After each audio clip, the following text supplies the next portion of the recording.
আজ ছিল আমার মামা বাড়িতে সত্যনারায়ণ পুজো। তো সকাল থেকেই আমি তাড়াতাড়ি করে ঘরের কাজবাজ যা থাকে সব কিছু করে এবার আমি রেডি হতে বসে গেছি যে আমরা একটু পরেই সবাই মিলে চলে যাবো মামা বাড়িতে সত্যনারায়ণ পুজোতে। তো আমার যা যা স্কিন কেয়ারিং আছে, স্কিন কেয়ার সব কিছু করে আমি একদম হালকা হালকা সেজে যাব, যেহেতু মামা বাড়িতেই পুজো হচ্ছে। তো অত হেভি সাজার তো কোনো দরকার নেই।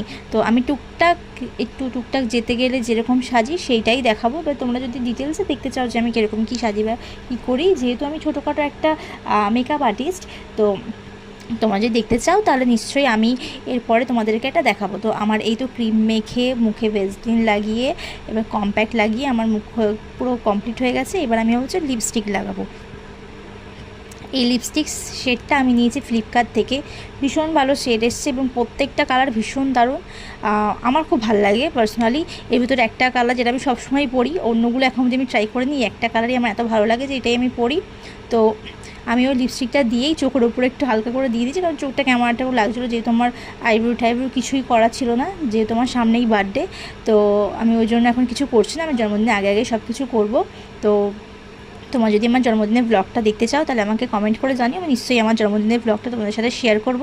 তো আমার লিপস্টিক পরা হয়ে গেছে, এবার তার সাথে আমি দিয়ে দেবো হচ্ছে গিয়ে লিপ লাইনার, যেটা মাস্ট। খুব ভালো লাগে লিপ লাইনারটা দিলে না, লিপটা একটু হাইলাইট করে, যে কোনো জিনিসটা একটুখানি লাইনারটা দিলে লিপটা একটু হাইলাইট করে বেশি। তো আমার লিপ লাইনার দেওয়া কমপ্লিট হয়ে গেছে। এবার আমি দেবো হচ্ছে মাস্কারা, যেহেতু চোখটা একটু বললাম ক্যামেরাটা লাগছে, দুদিন ধরে আমার খুব একটা ঘুম হচ্ছিলো না, চোখটা একটুখানি অন্যরকম হয়ে, তাই একটু মাস্কারা দিলাম ভালো করে। আর এটা তো সব মেয়েরই একটা ফেভারিট পার্ট মাস্কারা দেওয়া, তো সবাই দেয় কম বেশি। তো আমি ওই মাস্কারাটা ভালো করে দিতাম। আর মাস্কারা দেওয়ার সময় আমি কি একটা গান গাইছিলাম, আমার সারা সময় একটু গান গাইলে ভালো লাগে, যেহেতু তখন পাশে বক্স ছিল না, তাহলে বক্সে গান বাজিয়েই প্রত্যেকবার রেডি হই।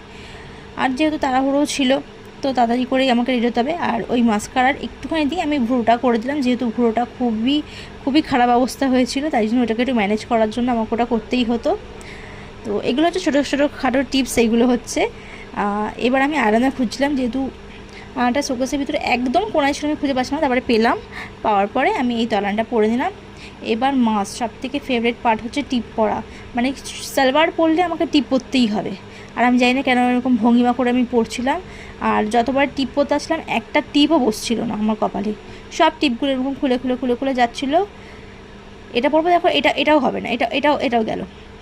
তো তারপরে যেটা থাকে সব মেয়েদের আয়নার পাশে একটা করে ছোটোখাটো টিপ থাকে, তো আমি ওখান থেকে একটা ছোট্ট টিপ খুঁজে লাগালাম, ব্যাস এটাই আমার কাছে পারফেক্ট হয়ে গেল। এই তো আমি রেডি, এবার জাস্ট আমি চুলটা বাঁধবো, ব্যাস হয়ে যাবে। চুল বাঁধার কিছুই নেই, আমি জাস্ট একটু চুলটা হালকা ক্লিপ মেরেই চলে যাব।